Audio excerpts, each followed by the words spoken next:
Abra a tua Bíblia na segunda carta de Timóteo, capítulo 4, do versículo 6 até o versículo 18. Segunda carta de Paulo a Timóteo, capítulo 4, versículo 6 até o versículo 18. Está escrito assim: porque eu já estou sendo oferecido por aspersão de sacrifício, e o tempo da minha partida está próximo. Combati um bom combate, acabei a carreira, guardei a fé. Desde agora, a coroa da justiça me está guardada, a qual o Senhor, justo juiz, me dará naquele dia, e não somente a mim, mas também a todos que amarem a sua. Procura vir ter comigo depressa, porque Demas me desamparou, amando o presente século, e foi para Tessalônica, Crescente para Galácia, Tito para Dalmácia. Só Lucas está comigo. Toma Marcos e traze-o contigo, porque me é muito útil para o ministério. Também enviei Tíquico a Éfeso. Quando vieres, traz a capa que deixei em Troade, em casa de Carpo, e os livros, e principalmente os pergaminhos. Alexandre, o latoeiro, causou-me muitos males. O Senhor lhe pague segundo as suas obras. Tu, guarda-te também dele, porque resistiu muito às nossas palavras. Ninguém me assistiu na minha primeira defesa. Antes, todos me desampararam. Que isto lhe não seja imputado. Mas o Senhor assistiu-me e fortaleceu-me, porque por mim fosse cumprida a pregação, e todos os gentios a ouvissem, e fiquei livre da boca do leão. E o Senhor me livrará de toda má obra, e guardar-me-á para o seu reino celestial. A quem seja a glória para todos sempre. Amém. Podeis assentar. Meus queridos, meu tempo hoje é curto. Haja visto, nós temos a ceia e algumas rezações nós vamos fazer ainda essa noite. Mas o tempo que eu tenho para ministrar a palavra do Senhor, peço a ajuda do Espírito Santo e peço também a sua atenção.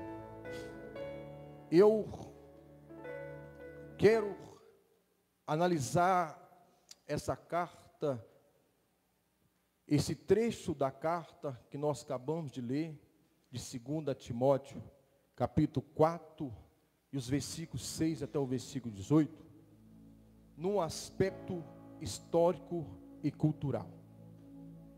Também eu quero analisar também no aspecto original, no aspecto filosófico e no aspecto doutrinário. Por último, se Deus permitir, nós vamos trazer um aspecto expositivo. Por que eu estou falando isso para a igreja? Porque as cartas de Paulo vêm trazendo esse conteúdo, vêm trazendo essa profundidade, vêm trazendo esse leque de conhecimento. A carta de Paulo não é só histórica e cultural, ela é filosófica, ela é doutrinária, e ela também tem um aspecto também no original, onde ela foi escrita. Os irmãos estão me entendendo? Continue comigo. Primeiro nós vamos analisar essa carta no aspecto histórico e cultural. Deus abençoe. Começamos pelo autor e data.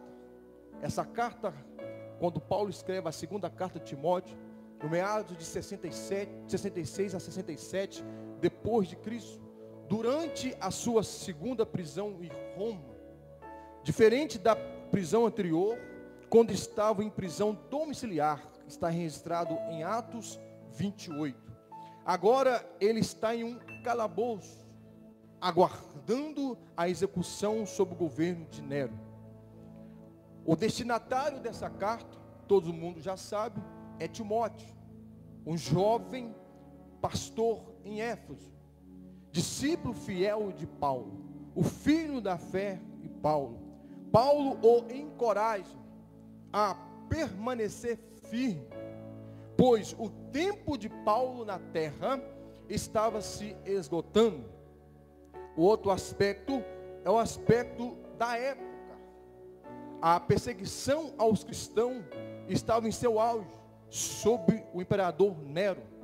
Nero era perverso, mau.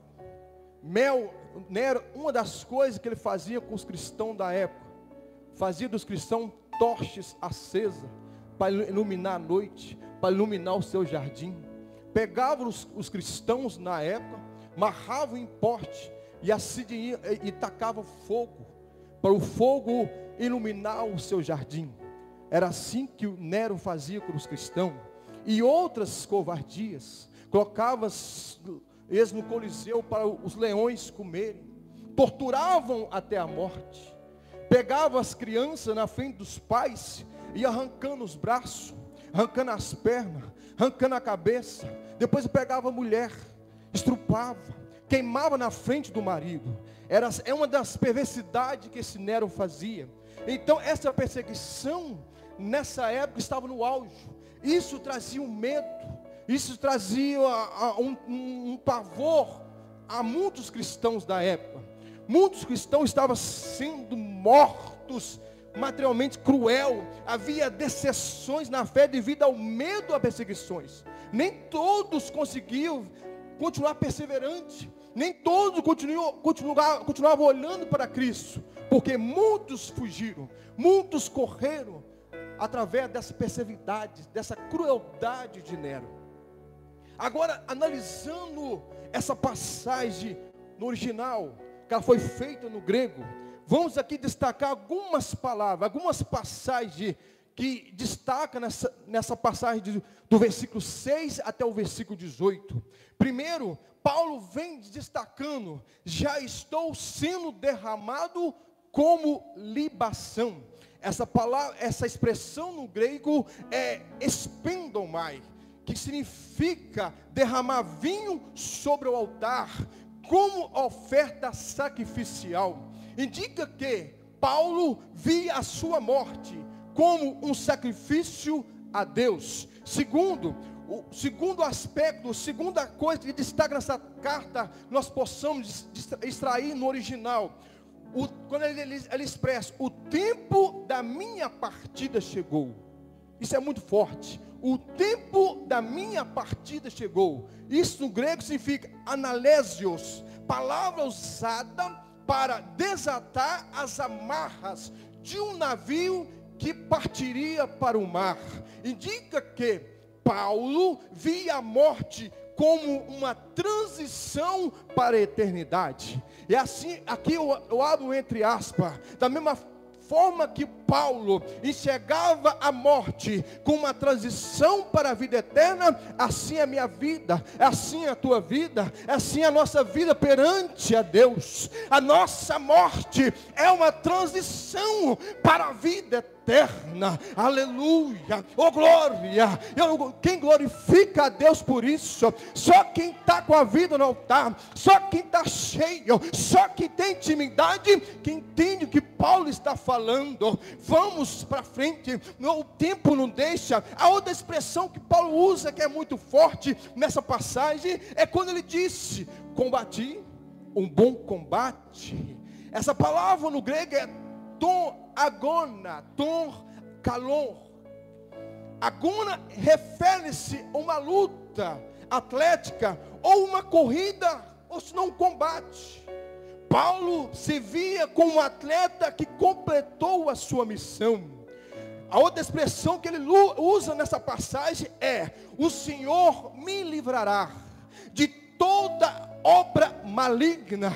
Essa palavra obra maligna no original é risetaimer. O verbo risetai significa um livramento ativo e contínuo de Deus. Indica que, embora Paulo enfrentasse perigo, Deus continuaria protegendo a sua alma. Eu abro outro leque, outro entre aspas para nós. Assim como Paulo, Deus continuaria protegendo a sua alma, assim também é com a tua igreja, assim também é com a tua noiva. Aqueles que olham para Jesus, aqueles que continuam firme, Deus o protege, Deus guarda, Deus livra, Deus esconde o teu esconderijo. Aleluia. Paulo usa essa expressão risetime, que quer ver um livramento contínuo, porque Pedro expressa isso na sua carta. O leão, o inimigo range como leão, procurando alguém para tragar 24 horas, mas lá em Salmo 91, verso 11, Deus está à ordem aos teus anjos para acampar ao nosso redor, para nos livrar de todo mal, de todo perigo. Aleluia. Agora, analisando essa carta no aspecto filosófico, Paulo vem combatendo heresias da época. Qual heresia que existia da época? Uma das heresias era o estoicismo. Paulo vem trazendo a resignação contra o estoicismo. Os estoicos valorizavam a aceitação do destino sem medo. Mas, diferente dos estoicos, Paulo não vê a morte como fim, mas como um encontro com Cristo. Enquanto os estoicos hereges traziam esse medo para o povo, a morte é o fim para todos. Paulo dizia: não, a morte não é o fim para o cristão, a morte não é o fim para aqueles que creem em Cristo, a morte não é o fim para aqueles que perseveram até o fim, a morte é um reencontro com Cristo.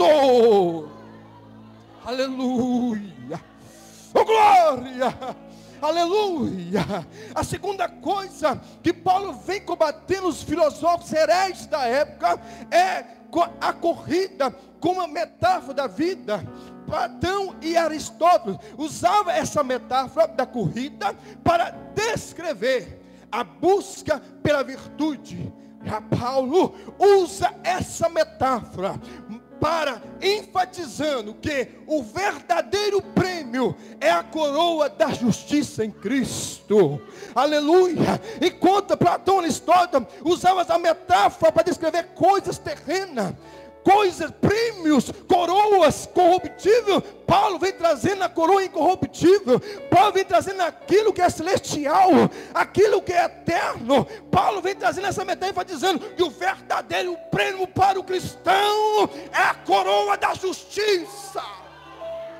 Aleluia, oh glória, aleluia. Bem mais, Paulo combate também dentro da fidelidade com a virtude suprema, diferente dos filósofos gregos que exaltavam o conhecimento. Paulo exalta a fidelidade com maior valor. Para ele, permanecer fiel a Cristo até o fim era o propósito supremo da existência. Não tinha mais nada para ele que se ficar nessa terra. O propósito é permanecer fiel até o fim.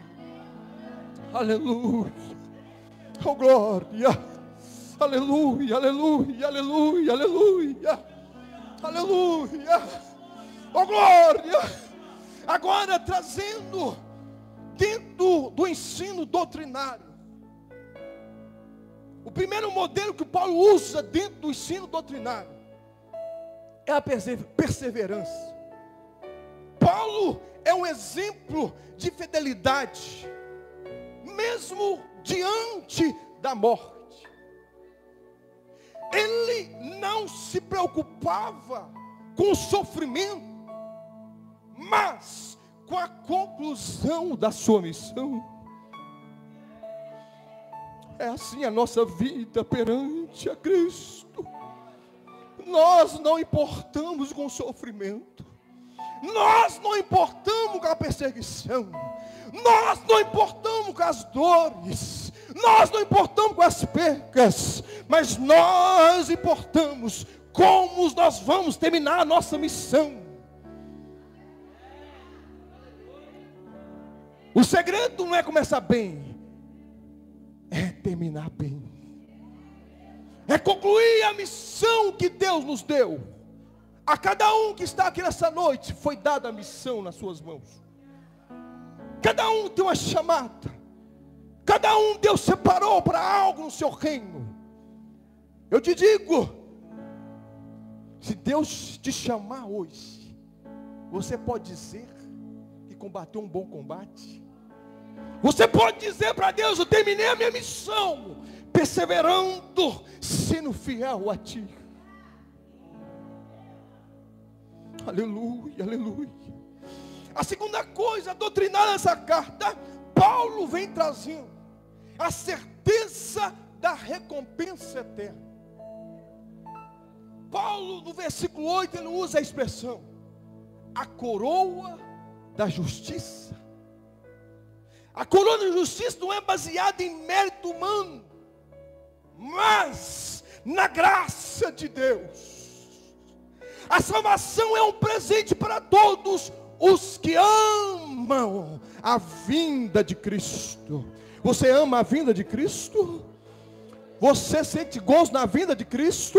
Você sente a presença de Deus quando fala, quando canta sobre a volta de Cristo? Deus vai buscar só aqueles que amam a sua vinda, que aguardam a sua vinda, que valorizam a sua vinda. Terceiro aspecto doutrinário, Paulo traz uma fidelidade de Deus em meio à solidão. Paulo mencionou que todos o abandonaram. Está no versículo 16. Todos. Na carta esquece, na epístola escrita para Timóteo, todos me abandonaram. É todos, irmãos. Paulo ficou sozinho. Mas o que eu acho mais impactante na expressão de Paulo escrita na carta, que no versículo 17 ele vem trazendo a resposta, dizendo: mas o Senhor permaneceu do meu lado. Pode todos te abandonarem, mas o Senhor sempre estará do teu lado. Pode tua mãe e teu pai te abandonar, mas o Senhor estará do teu lado. Pode a igreja te abandonar, mas o Senhor estará do teu lado.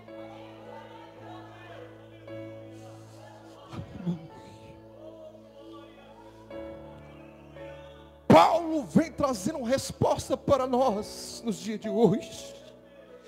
Deus nunca abandona os seus servos fiéis. Deus nunca abandona os seus servos fiéis. Aleluia. Quarto aspecto doutrinário, Paulo vem trazendo o livramento final. Paulo sabia que seria morto, doente, no calabouço, sabia que seria decapitado, mas, aleluia, ele confiava que Deus o livraria de toda obra maligna, e o Senhor levaria para o seu reino celestial. O maior livramento não é terreno, é espiritual. Paulo dizia: daqui a pouco a minha cabeça vai rolar, mas serei livre, livre, livre para sempre, porque eu vou encontrar com meu Deus. Daqui a pouco eu vou encontrar com Ele e serei livre eternamente. Nada pode nos parar. Nada pode parar um crente fiel, um crente que persevera, um crente que cumpre a sua missão, um crente cheio do Espírito Santo, um crente que olha para o alvo, um crente que está debaixo da obediência, porque ele sabe que a sua passagem aqui na terra é breve, a tua morada é no céu, e no céu é eterna, eterna, eterna, eterna. Aleluia, aleluia. Agora entrando no aspecto expositivo dessa carta, meditando de verso a verso, mergulhando versículo por versículo, dos versículos 6 até o versículo 8, Paulo vem nos mostrando o fim da jornada. No versículo 6, Paulo vê a sua morte como sacrifício a Deus. Paulo via a sua morte como sacrifício a Deus, porque ele entendia que sua vida e ministério como oferta total a Cristo. Ele usou a metáfora da libação, que é espêndoma, está em 2 Timóteo 4 e 6. E para expressar isso, ele disse: quanto a mim, já estou sendo derramado como libação, e o tempo da minha partida chegou. Aqui estão algumas razões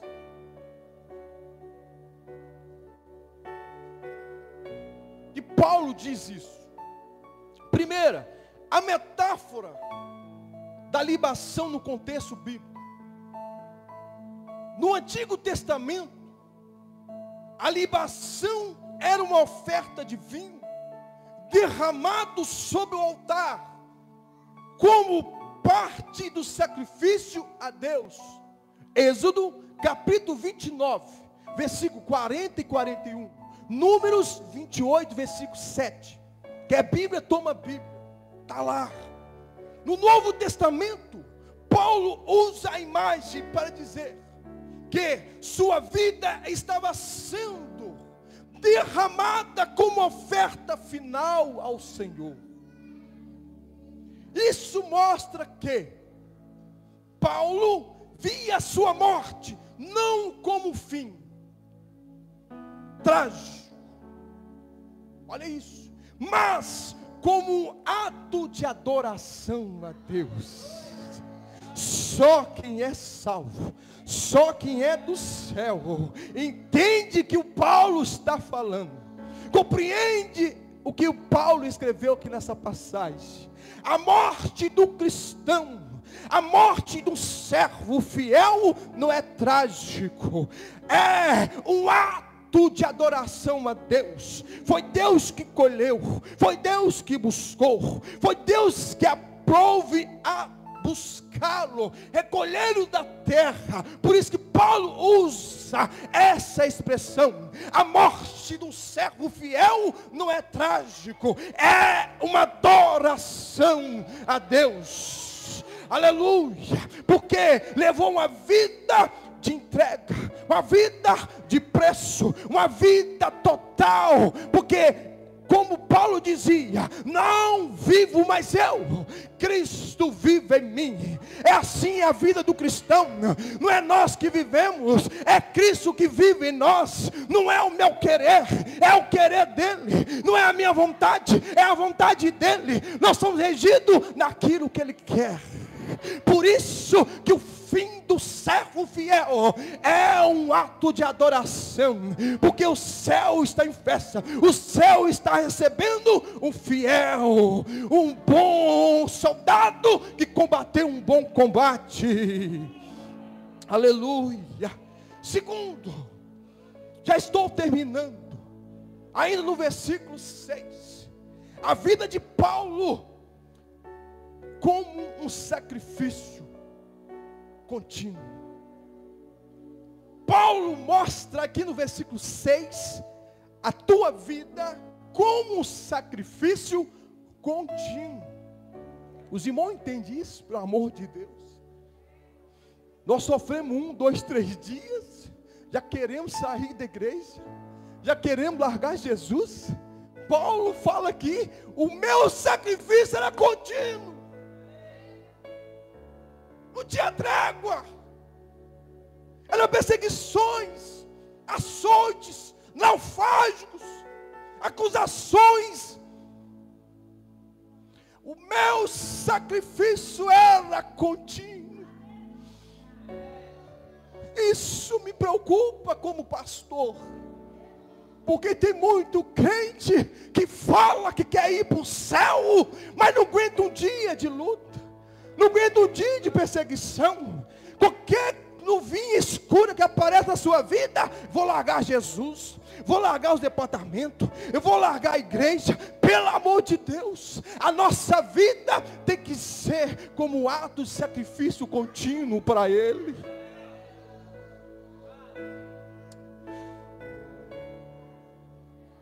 Eu provo isso na Bíblia para você. Quer ver? Romanos capítulo 12, versículo 1. O que Paulo diz? Paulo ensina que os crentes devem oferecer os seus corpos como sacrifício vivo a quem? A quem, igreja? A Deus. Devemos oferecer os nossos corpos vivos como sacrifício a Deus. Em Filipenses 2,17, Paulo, ele já havia dito algo semelhante. Ele diz assim: mesmo que eu seja derramado como libação sobre o sacrifício e serviço da fé que vocês têm, fico contente e me alegro com todos vocês.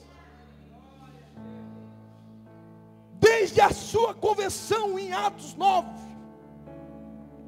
Paulo viveu para servir a Cristo, enfrentando todo tipo de dores, perseguições. Vocês nem imaginam, eu quando tenho tempo para extrair um pouco que o Paulo passou na sua caminhada. Por isso que no versículo 6 ele mostra a tua vida como sacrifício contínuo.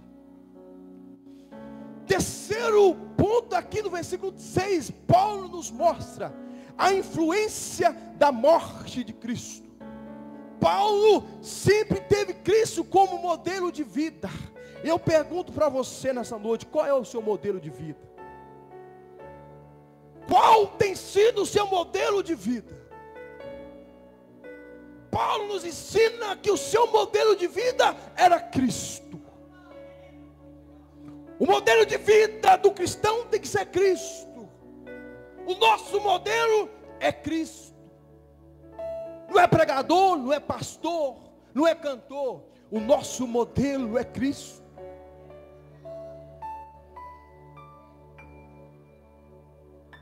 Em Filipenses 1:21, Paulo diz assim: por quê? Aleluia. Para mim viver é Cristo e o morrer é lucro. Você pode dizer isso? A sua intimidade com Deus, você pode dizer isso? Porque para mim o viver é Cristo e o morrer é lucro. É só quem tem intimidade, é só quem tem uma vida de entrega total para Ele, que pode dizer isso. O viver para mim é Cristo e o morrer é lucro. A qualquer hora e a qualquer momento que recolher meu fogo de vida, eu estou pronto. Você está pronto? Se Deus recolher seu fogo de vida hoje, você está pronto. Você pode dizer como Paulo diz: Jesus entregou a sua vida como sacrifício para a salvação dos homens. E Paulo desejava seguir o mesmo exemplo de entrega total. Quarto, a visão da morte como trânsito para a glória. E aqui eu vou encerrar. A palavra usada para a partida no grego é analísios. Significa desatar, soltar as amarras de um navio. Para Paulo, morrer não era o fim, mas a chegada à presença do Eterno. Vocês não entenderam? A morte para o salvo não é o fim, é a chegada à presença de Deus. Só quem é salvo, só quem entende e glorifica a Deus. A morte para nós não é o fim, é a chegada à presença do Eterno, do Soberano, do Todo-Poderoso. Aleluia, aleluia, aleluia. Aleluia. Paulo, ele não via a morte como um fracasso, mas com uma coroação de sua fidelidade a Cristo. Quem pode enxergar? Se Jesus te chamar hoje, você pode dizer: eis-me aqui, Senhor. Porque eu morrer em ti é lucro. É a coroação da fidelidade a ti. E se eu me buscar hoje, estarei na tua presença. Só quem é salvo entende essa mensagem, entende essa verdade, valoriza a salvação, valoriza o que Deus colocou nas suas mãos, valoriza a chamada, valoriza o sacrifício na cruz, valoriza isso aqui que Deus mandou, fazer isso em memória de mim, simbolizando o corpo e o teu sangue. Só quem é salvo, só quem tem um fruto do Espírito Santo, só quem tem intimidade com Ele, que sente a presença, que valoriza, que combate um bom combate, e termina a carreira, guardando a fé. Só quem é salvo glorifica, adora, levanta tua mão, você é salvo, glorifica. Ele está na casa, Ele conhece, Ele sabe quem vai subir, Ele sabe quem vai ficar, Ele sabe o que é santo, Ele sabe o que é profano. Então, se você é santo, se você é salvo, levanta a sua mão e glorifica, adora, exalta esse Deus Todo-Poderoso.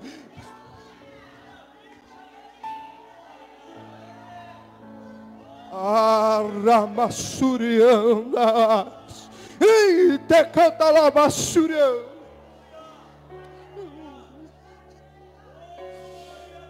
Ele está voltando.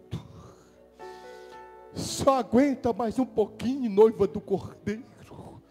Continue fiel, continue perseverando, que o nosso noivo está chegando. E nós vamos encontrar com Ele.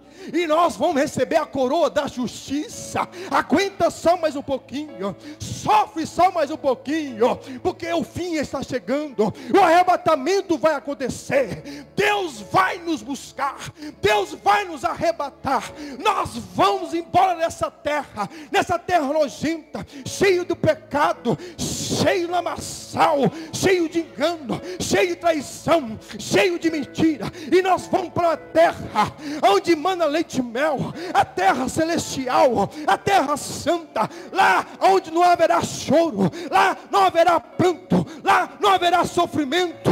É lá porque nós vamos, é para lá que nós iremos. Só quem é salvo glorifica, glorifica, adora, adora, adora.